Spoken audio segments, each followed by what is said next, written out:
I've been a deer hunter for 31 years. I want to make that clear before anything else, because what I'm about to tell you is the kind of thing that gets a man written off as crazy. And I'd rather you know who I am before you decide how much weight to give my words. 31 years in the woods of southwestern Virginia, in the ridges and hollows of the Appalachians, from the time I was 14 years old, and my father first handed me a rifle and told me to pay attention to what the forest tells you. I know these mountains. I know how they sound in October when the leaves are coming down and the bucks are moving. I know how they smell after a hard rain in September, that wet loam and broken bark smell that gets in your clothes and stays there for days. I know what belongs in those woods and what doesn't. I know the difference between what's supposed to be there and what isn't. What I found last autumn doesn't belong anywhere I've ever been or anything I've ever read about, and I've spent the better part of 8 months trying to convince myself I'm wrong about that. I haven't managed it yet. I've talked to exactly 2 people about this since it happened. My brother Dale, who hunts the same ridges I do and who I trust completely, and a man I found through an online forum who studies these kinds of reports professionally and asked me to keep his name out of anything I put in writing. Both of them believed me without hesitation. Neither of them had any explanation that made me feel better about what I saw. So I'm putting this down now because I think someone else needs to know about it, and because keeping it inside my own head for 8 months has not done me any favors. It has done the opposite of favors. I should tell you something about the area first, because the geography matters to understanding what I found and why it matters. The ridge system I'm describing runs off the northeastern face of Clinch Mountain in Scott County, Virginia. It's part of a much larger stretch of unbroken forest that connects across the state line into Kentucky and then further north into the hill country of West Virginia, without any significant break in the canopy. People who don't know this part of Appalachia tend to picture it as populated country, coal towns and small farms tucked into the valleys. And there is that. But between the valleys, between the roads and the towns and the cleared bottomland, there are hundreds of thousands of acres of steep forested ridges where a man can walk for a full day without crossing a road or seeing a structure of any kind. These are old mountains, worn down and heavily timbered, full of deep hollows that hold water and shadow even in midsummer. The kind of country where a person can disappear completely if they don't know what they're doing. I know what I'm doing out there. That's the point I need you to understand. I am not a casual hiker or a weekend camper. I am a man who has spent more days of his adult life in those mountains than out of them, who has tracked wounded deer in the dark, who has spent full nights in the open during unexpected weather, who knows the difference between a black bear working a stump and a bear that has caught your scent and is making a decision. When I tell you that what I encountered last October was something I had never seen and could not identify and could not explain, I am telling you that as a man who has spent 31 years acquiring exactly the skills that should have allowed him to identify and explain it. The fact that I cannot is precisely why I'm still thinking about it every single day. It was the second week of bow season, a Thursday morning in mid-October. I had been scouting the same ridge system for 3 full seasons, a long finger of hardwood forest that runs northeast off the main mountain into a series of steep hollows that most hunters don't bother with because the access road washes out every spring and the terrain is punishing enough to discourage all but the most determined. That's exactly why I liked it. The deer moved through those hollows completely undisturbed, following the same travel corridors generation after generation, and because almost nobody hunted back there, they had developed none of the wariness that deer in pressured areas show. They moved in daylight. They fed relaxed. They were not looking over their shoulders the way deer do when they've learned to associate human scent with danger. I knew a particular white oak about 1.5 miles back in the hollow that dropped acorns 2 full weeks later than anything else on that mountain. I don't know why, whether it was the aspect of the slope or the soil or just that particular tree's genetics, but year after year it held its mast, while everything else had already dropped and been cleaned up. That late acorn drop made it a magnet for every deer in a square mile once the other food sources were exhausted. I had a stand position 20 yards off that tree and slightly uphill, with good sight lines down 2 different approach corridors. I had taken 3 good bucks from that stand over as many seasons, I had every reason to believe I was going to take another one that morning. I was in position before first light, settled in and still, watching the hollow below me come up gradually out of darkness as the sky shifted from black to gray in the east. The temperature was in the upper 30s, cold enough that my breath misted in front of my face, and the leaves were stiff with the night's chill. Perfect hunting weather. A doe and 2 yearlings moved through the creek bottom around 7, picking their way along the far bank with their heads down, completely relaxed. A red-tailed hawk circled the thermal above the ridge for a while, working the air with that lazy patience that hawks have when they're not in a hurry. Squirrels were active in the canopy. Crows called from somewhere on the far side of the ridge. The woods sounded and smelled and felt exactly the way the woods are supposed to feel on a good October morning. That normalcy, that deep and ordinary rightness of it, is what I keep returning to when I think about what came next. Because the contrast between how that morning began and what it became is the thing that stays with me most.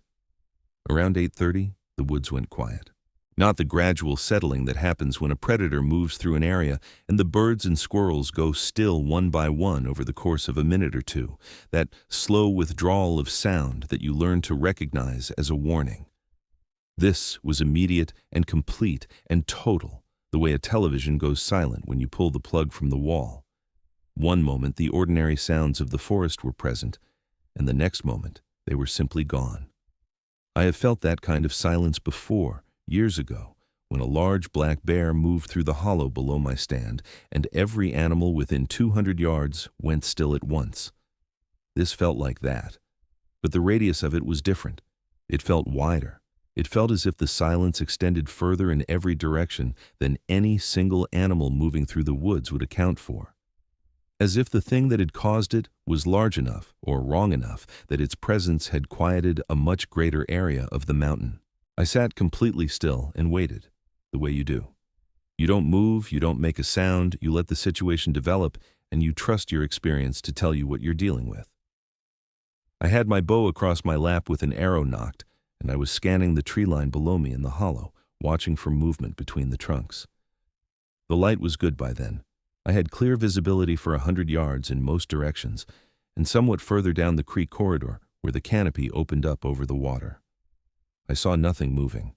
No shape in the shadows, no disturbance in the leaves, no flicker of motion at the periphery of my vision.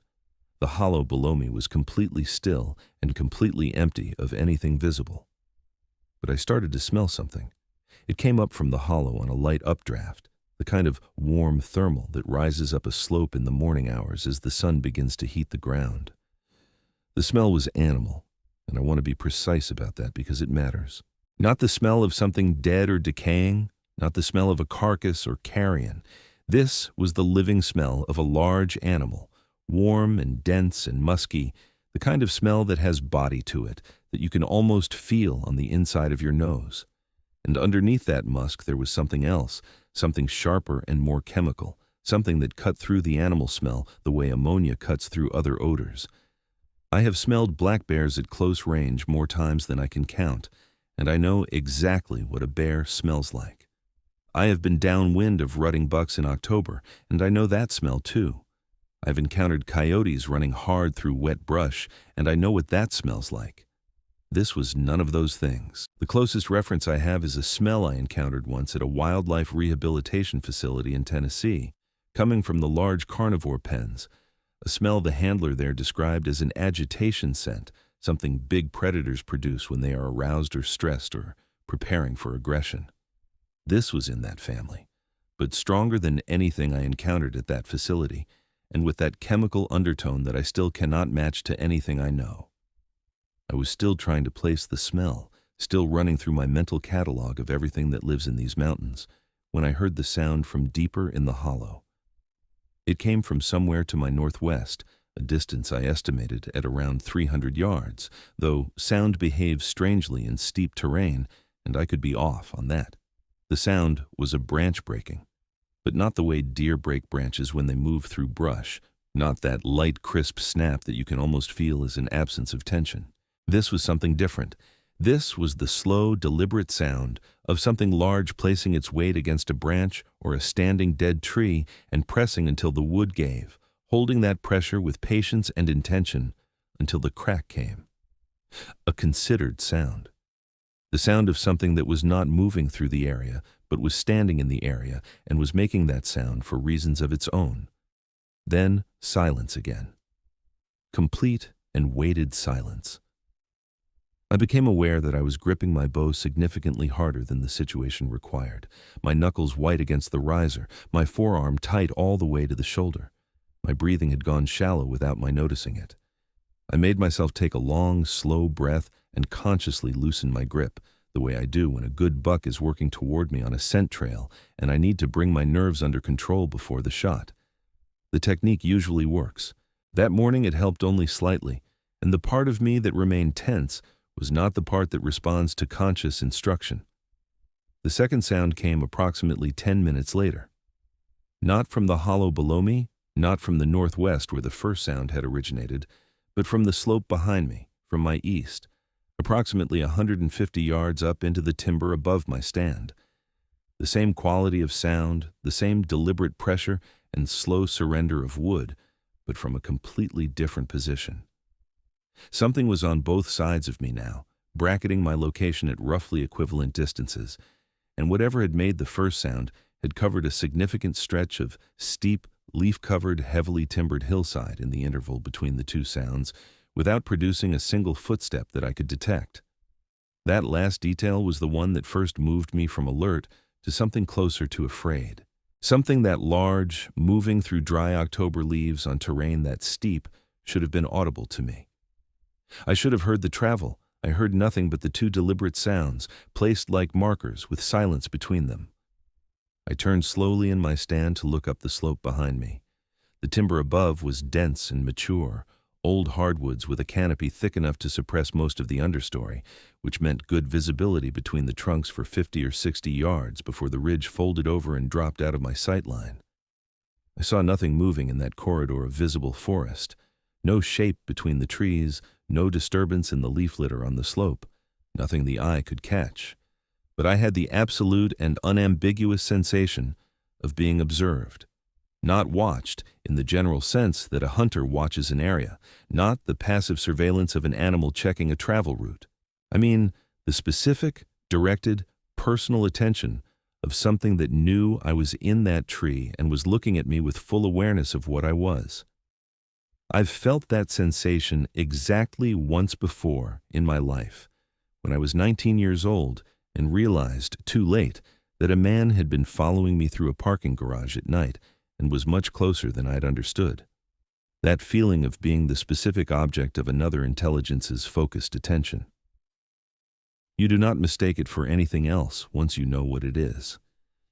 I started thinking seriously about getting down from the stand. My platform was 16 feet up a red oak, attached by a system of climbing sticks I'd put in place 2 weeks before the season opened. Getting down would require me to turn my back on the upper slope for the better part of a minute, to face the tree and focus on my hands and feet during the descent, which meant a window of complete vulnerability during which I would not be able to see or react to anything moving toward me from the timber above. I decided to hold my position and keep watching instead. I believe that was the correct decision, though I have thought about it many times since, and I'm not entirely certain. The wind shifted around 9 o'clock, swinging around to come from the northwest, which put me downwind of the hollow and took the smell away. A few minutes after the wind shifted, I heard a sound that I have genuine difficulty describing, and I've tried many times in the month since. It came from the hollow below, from the direction of the creek, and it was low, operating at a frequency that you feel in your chest before you consciously register it as sound. It lasted perhaps 4 or 5 seconds, and it did not repeat. It was not a growl in the way I understand growls, and it was not a vocalization I can match to any animal I know from experience or from reading, but it had qualities of both, and it had a quality beyond both that I can only call intentional. Directed. The sound of something communicating rather than reacting, producing a specific frequency for a specific purpose, aimed in a specific direction. The doe and yearlings from the creek bottom had been gone for some time by then. The hawk was gone. The squirrels were gone.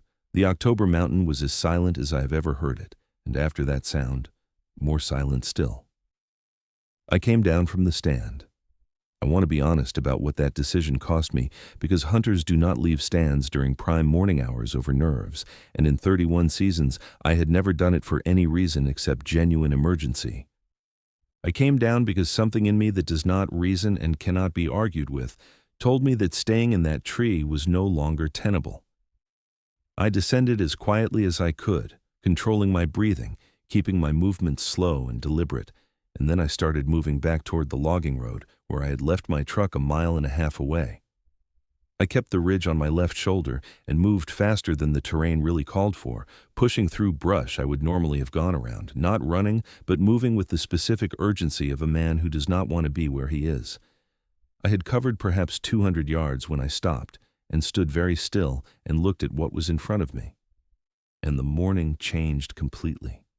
What stopped me was a tree, or rather, what had been done to a tree.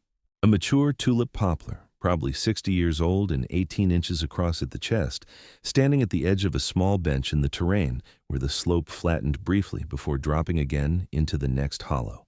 The bark had been stripped from one side of the trunk from a height of about 4 feet off the ground, up to a height that I estimated at somewhere between 8 and 9 feet.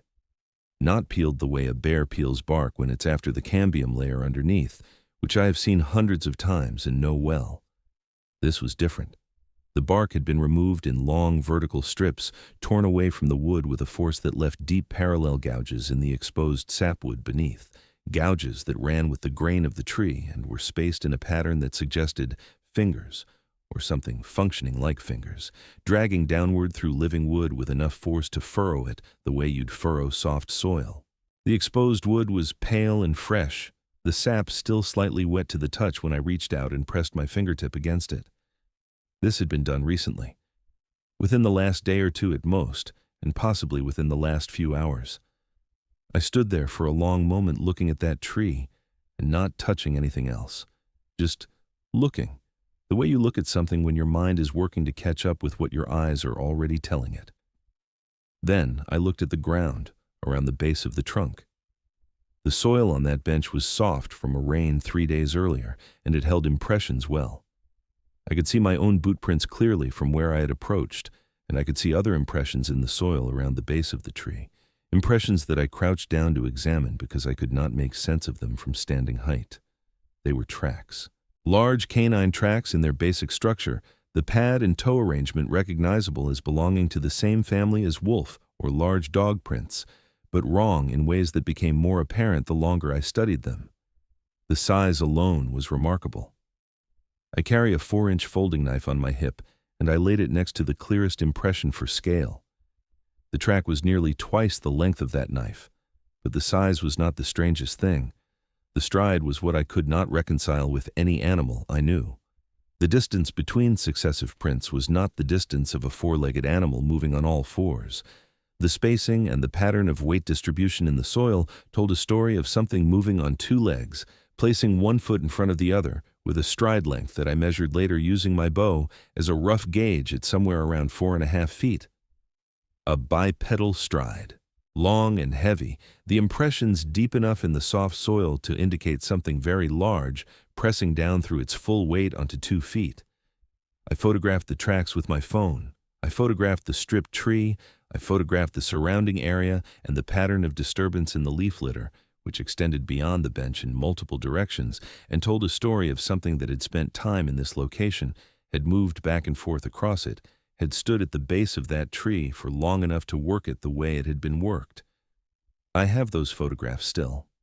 I've looked at them many times in the months since, trying to find an alternative explanation, trying to fit what they show into a category I already possess. I have not been able to do it. I kept moving toward the truck after that, but more carefully now, more slowly, stopping every 30 or 40 yards to listen and to smell the air. The forest remained silent the entire way out. Not a bird, not a squirrel, nothing. A 1.5 miles of mountain forest on a clear October morning in full autumn color, and not a single animal sound for the entire duration of that walk. I have been in these mountains in every season and in every kind of weather for 3 decades, and I have never experienced that kind of sustained silence over that distance. Whatever was in that hollow that morning had suppressed the entire mountain, and it held that suppression until I reached the logging road and got into my truck and locked the doors and sat there with the engine running for a few minutes before I trusted myself to drive. I went back 4 days later. I want to be clear about why, because it was not bravado or curiosity in the casual sense. I went back because I needed to know whether what I had found was an isolated occurrence or something that was using that area regularly. I went back in the middle of the day when I felt the odds were most in my favor, and I brought Dale with me. I told him what I had seen, and he listened without interrupting, which is how Dale listens when he's taking something seriously. We drove in together and hiked to the bench where I had found the tracks and the stripped tree. The tracks were still visible despite another light rain that had softened their edges somewhat.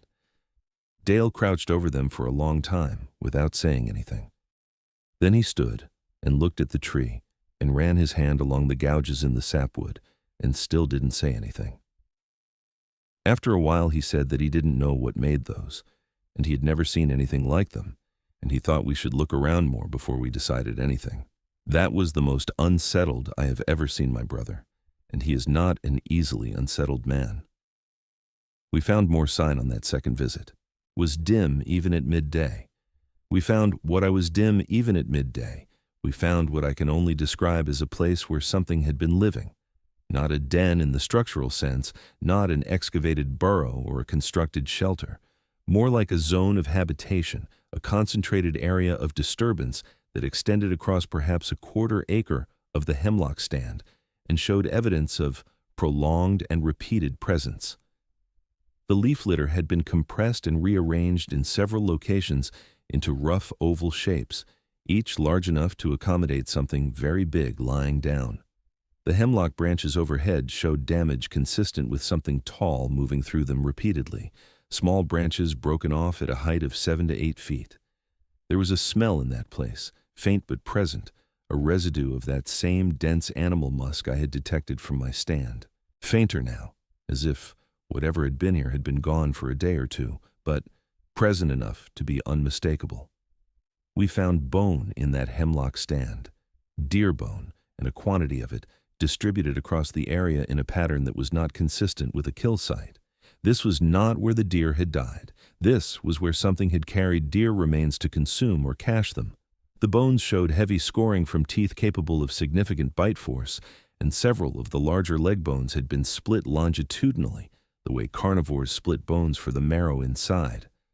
But the scoring was different from bear or coyote work. The tooth marks were wider and deeper than any bear I had ever seen field sign from, and the splitting of the long bones had been done with a force and precision that suggested something very strong and very deliberate. Dale photographed everything. We spent about 90 minutes in that hemlock stand, and neither of us spoke much while we were in there. The place had a quality to it that I find difficult to articulate, a heaviness, a sense of occupancy, even in the apparent absence of whatever occupied it, the way a room feels different when you know someone has just left it versus when no one has been there for a long time. On the way out, Dale stopped at the edge of the hemlock stand and pointed up. I looked where he was pointing and saw what he had spotted.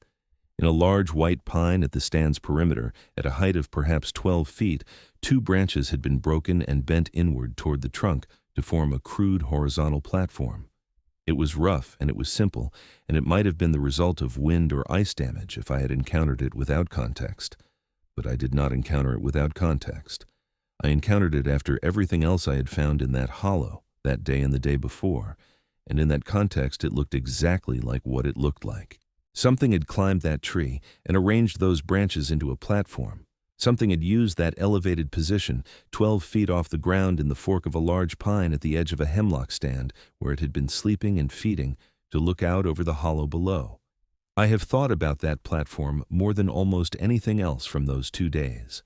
I have thought about what it means for something to climb a tree, not because it is fleeing or foraging, but because it wants a high vantage point from which to observe the terrain below. That is a behavior with a specific cognitive content. It is the behavior of something that understands the relationship between elevation and visibility, that plans ahead far enough to use a tool, even a crude natural tool, to extend its own sensory reach. It is, in the most basic possible terms, the behavior of something that thinks. We left the hollow that day, and I have not been back since. I pulled my stand and my climbing sticks out the following weekend, driving in alone in the middle of the afternoon, and working fast and not staying any longer than I had to. I did not hunt that ridge the rest of the season. I told my lease partners that I had found evidence of heavy poaching activity in the back hollow and that it wasn't worth the trouble, which is the kind of explanation that ends conversations without raising questions. I don't know what I would have said if I had tried to tell the truth. I've gone over those 2 days in my mind so many times that the memory has the worn quality of something handled too much. I've looked at my photographs so many times I can describe every detail in them without looking. I've read everything I could find about large, unidentified animals in the Appalachians, about historical accounts from this part of Virginia and Kentucky and West Virginia, about what the Cherokee and the Shawnee understood to live in these mountains before anyone else was keeping written records. I've found enough to know that what I encountered is not without precedent. I've found enough to know that other people have found similar sign in similar terrain and have come away with similar questions that they couldn't answer. What I have not found is anything that makes me feel settled about it. What I have not found is an explanation that accounts for all of it: the silence, the smell, the tracks, the stripped tree, the hemlock stand with its compressed beds and split bones, and that crude platform 12 feet up in the white pine. No single known animal accounts for all of those things together. No combination of known animals accounts for them either, not in the same concentrated area, not with that internal consistency of sign. Something was living in that hollow, something large and heavy that moved on 2 legs and used its hands, or something that functioned as hands, to work the bark off trees and split deer femurs and arrange pine branches into a platform in the fork of a tree. Something that was aware of my presence in that stand from a distance and communicated that awareness to at least one other individual in the hollow below me. That last part is what I come back to most. Not one set of tracks, but sign of multiple presences in that hemlock stand, multiple compressed beds, disturbance in multiple directions from the central area, the sounds that came from 2 different positions bracketing my stand on that Thursday morning. Not one. Whatever I was dealing with in that hollow, I was not dealing with it alone. I don't hunt that ridge anymore. I've been hunting other country this season, public land further south, where the terrain is more open and I have better sight lines, and I don't feel closed in by the hollow walls the way I do in that part of Clinch Mountain. I still hunt. I still go into the mountains. But I find myself doing things now that I didn't used to do. Paying more attention to silence, noticing when the birds stop, getting down from the stand earlier in the afternoon than I used to, while the light is still good, while I can see clearly in every direction on the walk back to the truck. Small adjustments, each one reasonable on its own, that together add up to something I have to be honest about. I am more careful in the woods than I was before last October. Not because I have become timid or because the pleasure of those mountains has left me entirely, but because I know now that my understanding of what lives in them was incomplete. I don't know what was in that hollow. I am not going to tell you it was one thing or another. Give it a name. Fit it into someone else's framework for what these encounters mean. I'm a hunter, not a theorist, and I deal in what I can see and smell and track and measure. What I can tell you is what I found and what I heard and what I felt and what those things have added up to over 8 months of thinking about them. The Appalachians are old mountains.